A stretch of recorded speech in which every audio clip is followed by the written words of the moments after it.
Hello. Hi there. It is Tuesday and it's the lunch hour, and I am doing well in keeping my commitment to come here and spend a few minutes connecting with you. There's a lot going on today out in the streets. There's a lot going on in the news. There's a lot going on at our jobs and our families, our interpersonal relationships, right? No shortage of a lot going on.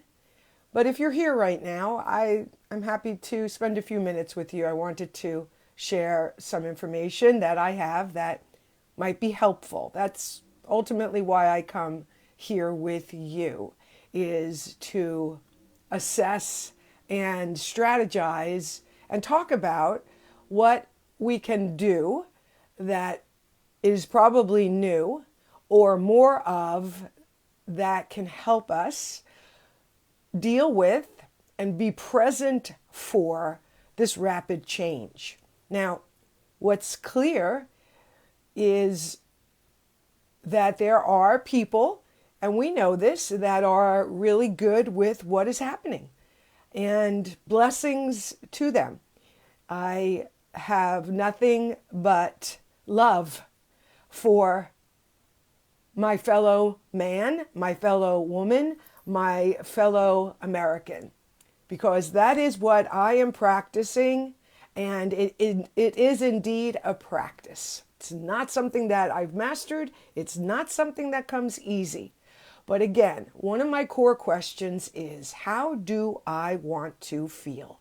And even greater than that, because I said yes, even though it's an outrageous yes. I know it's mine to say yes to, because for me, it's the only thing that's going to move me, and I believe us, forward. And I'm talking about the new design for living. Is I am spending a lot of time using my personal interactions with people as contrast to how I need to change so that I am in more alignment with who I say I want to be and who it is I want to become. So if somebody is posting something in my comments that's different from what I'm saying or feeling or posting, I am practicing allowing that and loving that person. That's what I'm personally doing so that I can have my nervous system stay calm, and there's just no reason for me to engage. And I'm pulling myself out of things that trigger me or cause me to become mired in the low frequency, because I don't want to live there. I've been there. I've done it. I'm not interested in doing it any longer. And this is radical change for me, for reasons I'm not going to get into today, but just always to share with you that this is a practice. Everybody is doing what they can do to manage their lives and everything else that's going on. So there are two people I've mentioned. I don't know if I've mentioned Lee Harris, but I know I've mentioned Pam Gregory. She's super cool. She's out of the UK. She's just a master of all things astrology. And that's an ancient teaching. In the old design model, that's dismissed as silly, irrelevant, fill in the blank. But in the new design model, we have deep reverence and respect for these ancient ways. And we use them as part of our collective language for context, for guidance, and for clarity that perhaps our own language does not always allow for us. So if you've not found her on YouTube, perhaps you'll go check her out, because she, like others, are sharing some really good information. Now, for sure, a lot of her interviews are in a much more elevated discussion when it comes to metaphysics physics and quantum physics.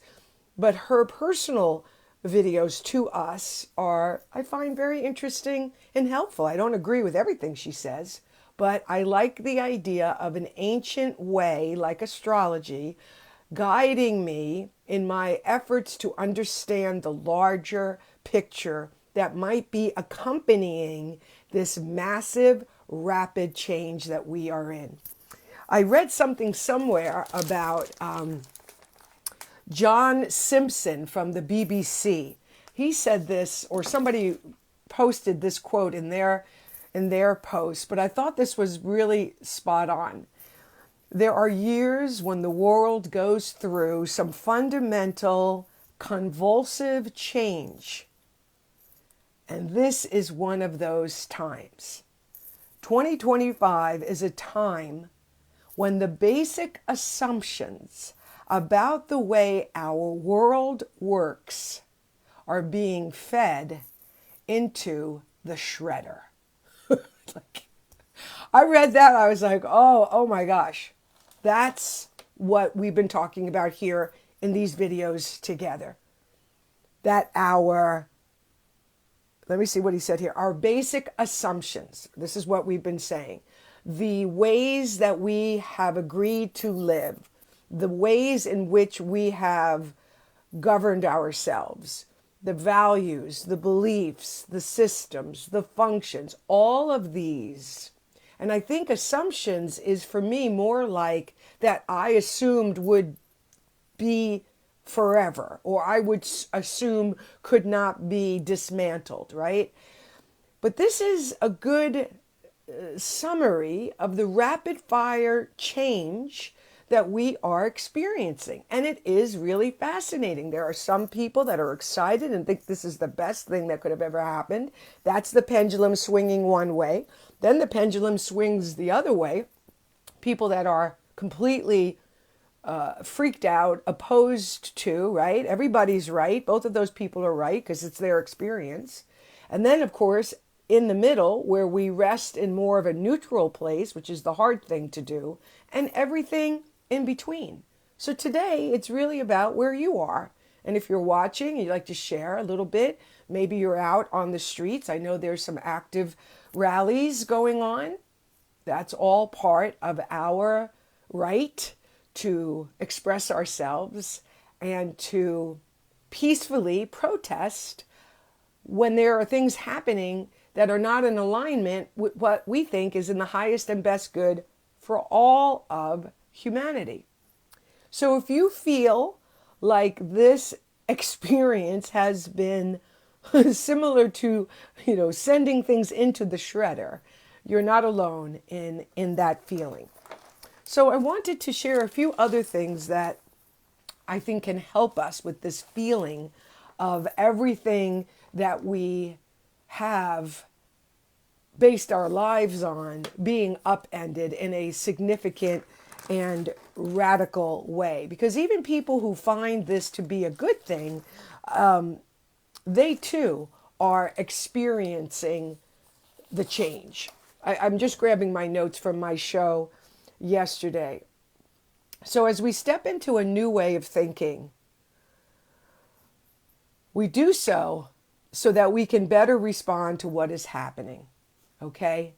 And we are clearly waking up to a power that perhaps was dormant, perhaps we didn't even know was there, perhaps a little bit of it was active.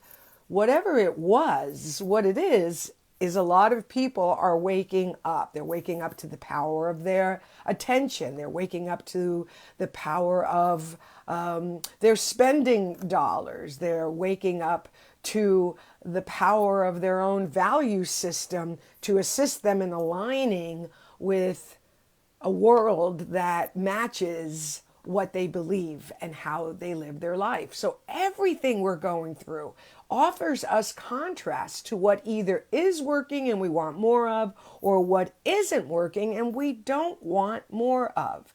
Now, because for me, what's going on is not in alignment with who I am, I can only speak from that place. I can't speak from a place that reflects agreement with the choices being made. I'm just not there at this time. So if you are, then this is probably not a video that is necessarily going to match what you value and how you're thinking, but there's certainly room for you to be a part of it. That is for sure. So we're reconsidering, and this is something that happens in the new design model. In the new design model, we are absolutely okay with changing our decisions, especially during a time like this, because there is such rapid fire change happening hour to hour, day to day, that it is nearly impossible really to be the same person you were yesterday, a few days ago, last week, because so much is coming through us. So in the new design model, we understand this. We understand the importance of being available to this new information. We understand that part of our evolutionary growth comes with our willingness to change our mind. She had a change of heart, right? So that we continue in real time to be in alignment with who we say we want to be. So if you're resisting that, I want to invite you to let go of that resistance and give yourself permission to change your mind as new information is coming into your mind and definitely coming into your heart. Now, I also want to talk about this phrase, coming through us. It's really important right now because of the volume of information and the volume of change and the volume of consequences either happening now because of that change or anticipated consequences. It is not good for our health, our mental, emotional, spiritual, and physical health to hold on to anything. It's really, really good practice to learn how to let it all pass through you. If stuff is coming through your senses, headlines, you're scrolling, right? Whatever it is, practice letting the information flow through you. If you need to have an experience about it, reaction, whatever, have it fully, and let it pass through you. Because what you want to ultimately be able to do is to remain in the now moment, in the real time moment of the now, so that you're always available, so that the most of you is always available for what is happening in the moment. And when we're clinging to a moment that happened an hour ago or the day before, we're starting to get backed up and things are starting to settle in that maybe would be better passing through. So this is a time when we're practicing things maybe we've never even practiced before, let alone heard about before. But it's been helpful for me and others, and these are the reasons why I'm bringing some of these tools to our time together. And how do you know if something has settled in? Because it feels heavy. The 3D world of effects is dense, crowded, confusing, chaotic, uncertain, and very heavy right now. Okay?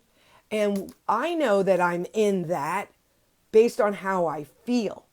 And we've been talking about the importance of using your feelings as a guide, as your GPS to where you're at any given moment. I was with a group of people on Sunday night, and we were talking about this kind of stuff. And one person said, I am committed to not getting on my phone for an hour upon awakening, and without a doubt, at least an hour before going to bed.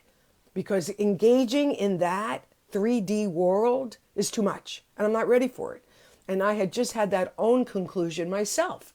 So for me, I have a fresh new commitment. Doesn't matter what I used to do. I've wiped the slate clean. I'm trying again. I'm getting up in the morning. I'm doing my meditation. I'm doing 15 minutes with the intention of adding a minute every day. The longer I can sit in stillness, the longer I can be available to my source, the one that breathes me, the more that I can commune with the invisible world that is more real oftentimes to me than what I'm going through, the more I'll be grounded, the better my day will start, including my own version of what I call affirmative prayer, which is speaking affirmative phrases and sentences for myself, my day, the people I love, humanity as a whole, etc. So whatever practices you can do in the morning and again at night to help you disconnect and unhook from all of that is going to be extremely helpful right now. Okay? Let me get back. Hi, Joe. Okay. So this is all part of the new design model, this process of reconsidering, reevaluating, and doing something different so we can have a different experience of ourselves, oftentimes in the midst of that which is not changing. See, in the old design model, we were focused on changing the outer experience and the outer condition without addressing us as either co-creator of that or cause of that. Not in a blaming way. That's the old design model. In the new design model, the word blaming is replaced with accountable. As co-creators, we want to wake up to see where we might have contributed or because of old programming and old belief systems have been set up to experience things that don't work anymore for us. We want to wake up to them. We want to become aware so that we can go, oh my gosh, wow, I have some dominion over this. I can make amends. I can do forgiveness. I can change that habit. I can not think that way anymore, right? I can, do a deep dive and see what kind of childhood programs are still running the show. So we're in an accelerated version of that. At least I am, but I know other people are as well. And always remember that the mind is always going to push back. I'll say it every time. The mind can only tell us what is happening and what has happened. It's not necessarily the mind that can foresee the highest possible outcome. Now, let me just get a little spiritual on you here because this is how I believe it all is. Now, imagination, which happens through the mind, is a faculty of the mind, is absolutely one of the gifts we've been given from the one that has created us, our creator, God, whatever your word is, to practice going beyond our own thinking. Imagination. That's why it's important yet unbearably difficult to be in this situation and also spend time, not necessarily while you're in it, but to also allow for time as we go through this to imagine, using all of this as a reference point, who we really want to be. What is all of this helping us become, right? So imagination is a faculty of the mind. But I truly believe that this beautiful creator that I was made in the image and likeness of, this pure energy, this unified quantum field of intelligence and love that formed itself in skin and bones with trillions of functions I have no awareness of, rarely needs my help to run the show, has given me an opportunity to identify this source, this spirit, as a co-creator. And that's why meditation and various spiritual practices like yoga and being out in nature and whatever it is for you creates an environment where our mind can merge with the higher mind. This is the mind that knew the rose, packed it into a bud, packed the bud into a seed, became the soil, gave us the opportunity to pick the outcome that's on the packet, put the seeds in the soil. That's a co-creative process. Water it, make sure it's in the right place for sunshine. But we're not the thing that cracks open the seed and pushes it through the density of the dirt. That's an invisible universal law that is working on our behalf. And this is the opportunity we have right now to commune with ourselves, to be more comfortable in the discomfort of communing with ourselves without stimulation, in the silence, so that we can practice knowing who we are, so we can have a sense of our intuition and practice our intuition, this wonderful intelligence that guides us and shows us things that our own mind on its own can't, but uses our mind as a place to reveal that information. I hope that makes sense. So these are some of the important questions. How do I want to feel? What practices or habits have I employed in the last couple of weeks, couple of days, couple of hours that can help me stay grounded and centered? Am I willing to not pick up my phone or get into the news an hour upon wakening and at least an hour before I go to bed to support and respect my nervous system, to support and respect my senses? And instead of having the outer world be told to us through our senses, we're moving towards a time when our inner world will use our senses to communicate to the outer world.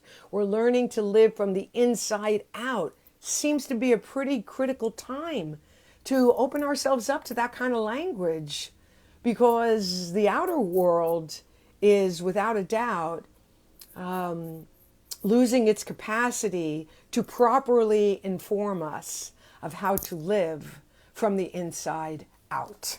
All right? Okay, a couple of other things. So there's this gentleman, Lee Harris, rather, and he's really great. He's one of the beautiful people that has steeped himself in this place, in this source of information. And through his practices, he has access to some fantastic guidance that I know is true for me because of how it makes me feel. And it just resonates, either because I've been talking about this, writing about it, and then he's repeating the same kind of words. So let me just share this with you before we wrap up our lunch hour together. We're talking about our inner life. He had two phrases. One is self-soothe and the other is self-care. Now, self-soothe, he says, is what we do in the moment. Self-soothing is what we do with a moment and in the moment. Something happens. What can I do to soothe my heart, my mind, myself in the moment? Self-care is an ongoing practice. Now, self-soothing is probably in the list of self-care tactics. But I like the way he identified self-soothing as something we bring to ourselves in the moment. Remember in the other video I was talking about putting your hand on your heart and talking back to yourself compassionately when you're freaked out or whatever it is that's going on. And just bringing I hear you, I feel this is tough for you, that is self-soothing. Learning breathing techniques where you basically take a slow, deep breath for 5 seconds, hold it for 5 seconds, exhale it for 5 seconds, hold that for 5 seconds. That's called box breathing. All right. These are all tactics for self-soothing and self-care. All right. There's no doubt about it. I mean, March is, again, astrologically set up to be quite a ride. And so I am sharing this with you in the hopes that you can go beyond your mind's pushback. You don't need that. What is she talking about? Because the mind is not the body, all right? So always anticipate the resistance of the mind, because that's what its job is. Its job is to resist what it doesn't know. That's why the mind freaks out during times like this, because when what we know is being dismantled and our identity that we've created based on those assumptions being challenged, it's a very confusing time. The mind can't navigate this amount of change. All right, so understand and bring respect to your mind's limitations to navigate this. That's why the heart is such an important thing to recognize, to put your hand on your heart, to bring it into the conversation, because the heart has the capacity. It has a greater capacity than the mind does to be available for this change. The heart is the place that allows you to let all this stuff pass through it. It's got its own filtering system. It's just an amazing aspect of who we are. Let's see. Joe's saying here, overwhelmed. On the other side, I try and I'm very proud of myself because I can identify about 90% of the time to purposefully allow joy. Yeah. And to make a mark on my soul. Let me just finish reading this here so that I can recall those good thoughts and emotions. Then when I feel overwhelmed or other feelings that are a barrier to my overall functioning, your directions are always very helpful because it helps to witness your own process as I can see some of my process in yours. Yeah. And listen, I'm still practicing making it okay for me to be joyful during this time. I'm still practicing allowing myself to be lighter in the midst of this dense experience. Like last night, my friend took me to the movies, and that was a good thing to do. For a couple of hours, that's, what we did. We enjoyed each other's company. We walked arm in arm to the parking lot and gave each other a good hug goodnight. So friends are super important. All right. Hi, Blaze. So this is other things to consider for March. All right. Again, we're in a deep time. We're going through massive personal reevaluation. This started during COVID. Okay. COVID was a foreshadow, perhaps, to this moment. But we have been in this for several years now. And I do believe, in a way, we've called this in. You can't go through, 2 decades of gurus and self-help books and workshops and all of this personal growth work that we've been in and not understand how it has yielded this great moment of evolutionary change. Truly, the old skin cannot hold the new wine. Truly, the old way cannot hold the new versions of ourselves that we have been preparing ourselves for all these years. Maybe we didn't know it on the conscious level. We know it now, but it's all connected. So our relationships are the laboratory, man. It's not easy. It's not easy. A lot of friends are going through a lot of change, a lot of relationships, a lot of family stuff is coming up. Old wounds, old childhood programmings that have locked us into a script and a narrative and characters that we don't want anymore. At least some of us don't, and maybe that's where the challenge is, right? You're in a relationship, you're growing, you've done the deep dive, you're seeing the programs that have been controlling the relationship, you're trying to bring it out to the other person. They're not ready, they can't, whatever it is. And then what do we do, right? It's a very heavy feeling sometimes. Like, am I leaving this thing? And in a new design model, the first thing we do is this process of reevaluating. Then we look at what kind of new container can hold the new version of myself in what isn't changing. Sometimes it has to end. I've had relationships end on me, and I have ended relationships. I've tried to do it with the most love and mindfulness as possible, because I've experienced people doing it with me in a way that wasn't, and it doesn't feel very good. All right. So this is part of our maturity, is realizing, like there's that saying, some people are with us for a season and a reason, right? Deep stuff is going on. Deep stuff is going on. All right. This internal reassessment. All right. Now, again, March is a good month. My grandmother and my mom used to say, goes in like a lion, comes out like a lamb. And maybe that's what I hope this whole experience will eventually be. But this is a time to create some time to acknowledge and honor what's coming up. It's like a volcano for some of us, right? And it requires us to reschedule our days in ways that maybe we never did before. But guess what? We can do it now. So if you're going through deep personal reevaluation, if you're finding yourself just needing to be alone so you can work it out, if you're finding that you have to put a pause on interacting with people because you're still in a triggered mode and you don't want to bring that anymore, and so you need time to heal yourself so that you can come back as a different version of yourself, do what you have to do. Try to communicate it. Sometimes it's not clean. Sometimes it's very messy. We do the best we can. We do the best we can. All right. One other thing here. So yeah, we're going through a disconnection from what has been. We're in the chrysalis phase. We're not the caterpillar. We're not the butterfly. We're still dragging some of the caterpillar, but for the most part, we're in the chrysalis right now. Nobody likes the chrysalis. We either like being the butterfly or the caterpillar. Why? Because it's identifiable. There's the caterpillar, know what it is, see what it is, understands what it is. There's the butterfly, same thing.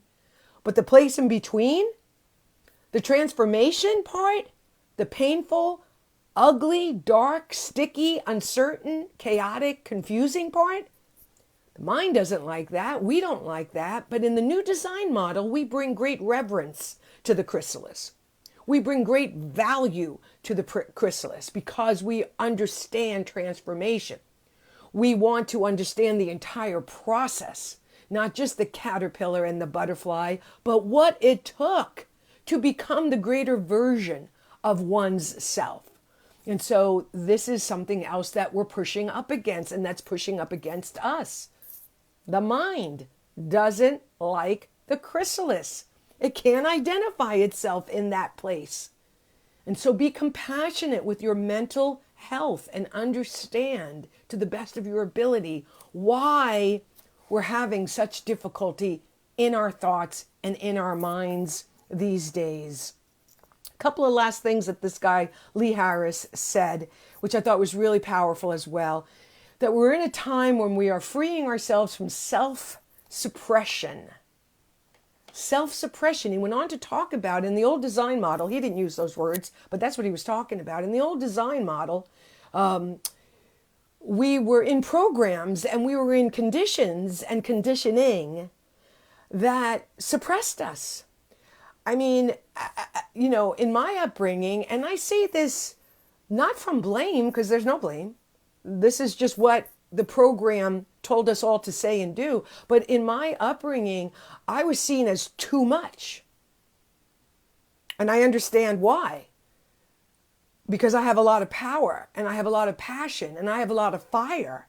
And in the old design model, especially coming out of a woman, tap it down.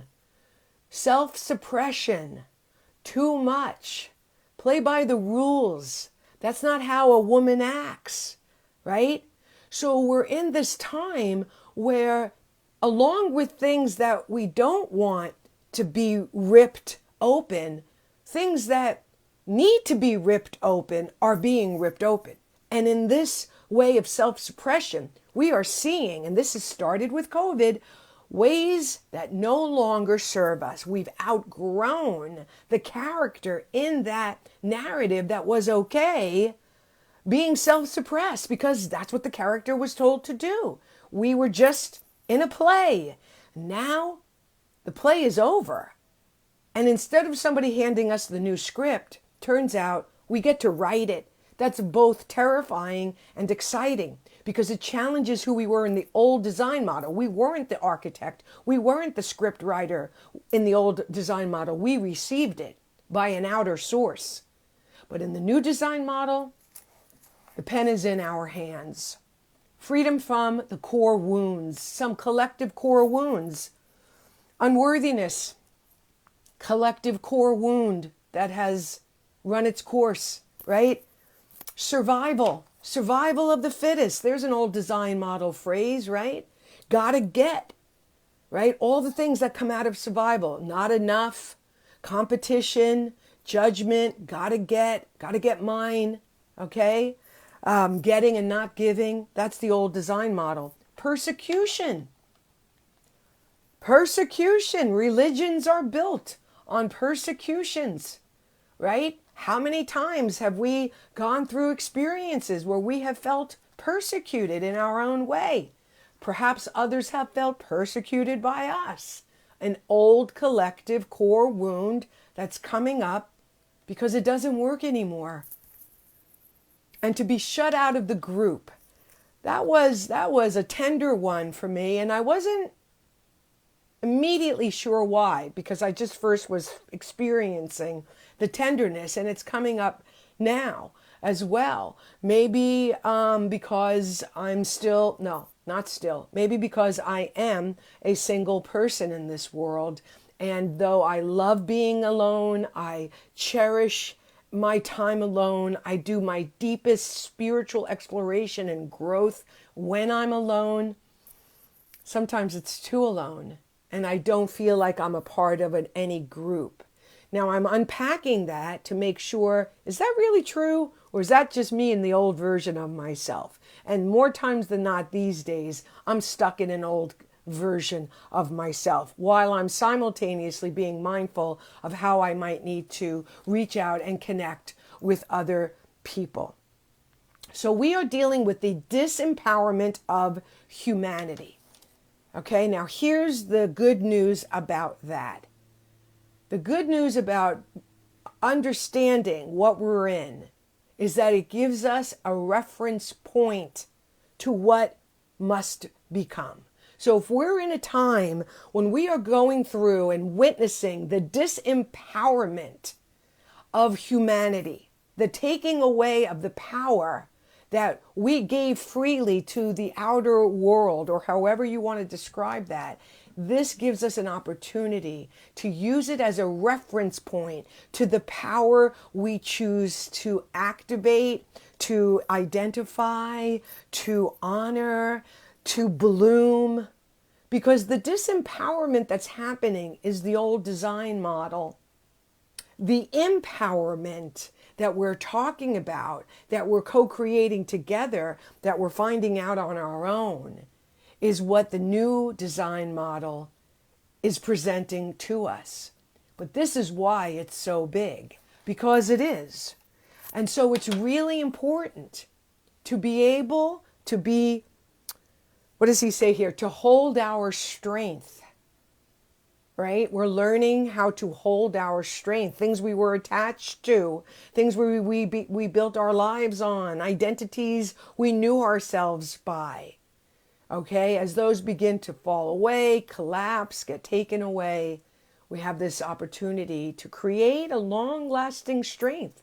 Maybe a strength we've never even needed before, to endure, to deal with, to be available for.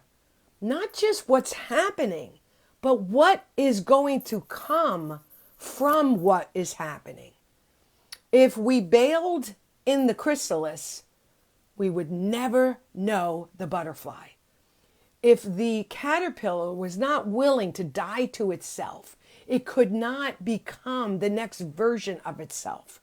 The cells of the butterfly are in the caterpillar. It's called imaginal cells. The cells of our future is in this moment. And that's why it is so powerful. And lastly, I leave you with this. In the old design model, it's one step forward, 2 steps back. Now think about that. 1 step forward, 2 steps back. That means you're never getting ahead. You're never getting ahead. And that is one of the core elements of the old design model, the proverbial rat on the wheel. No matter how much we go forward, we're still going back. But what Lee Harris said that was so freaking awesome, and I am using this now forevermore because it is the truth. It's the truth in the new design model. It's the truth in us that we are going 2 steps back, but it's propelling us 2.5 steps forward. Oh my gosh, that is so awesome. That's the new design model. You can feel how much better that feels. You can feel the freedom that comes. It's like, what a relief. Thank goodness. Okay, we're going to do this deep personal assessment. All right, I'll go in. I'll do it. Because now I'm going to be going 2.5 steps forward. That means not only am I going to be better in the place that I left, but I'm going to be ahead of it. So I love you tons.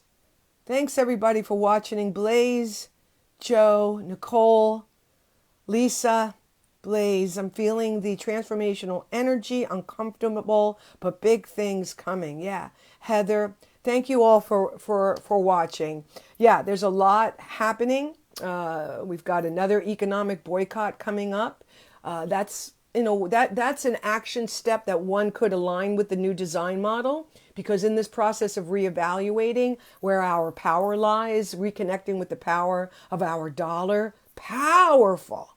Like in the old design model, it is convenience, convenience, convenience. I can't cancel Amazon Prime. What? I need this tomorrow. Okay? You have to just decide if that need for convenience is serving you right now. And maybe it is. No judgment.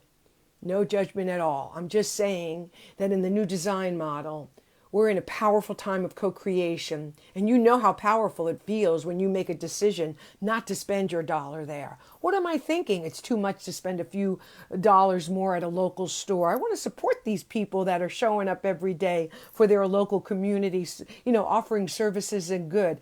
You're in it. You're remodeling. You're redesigning. With every decision you make, it's a powerful time. All right, take super good care of yourself. Feel free to share this with others. I'll see you tomorrow.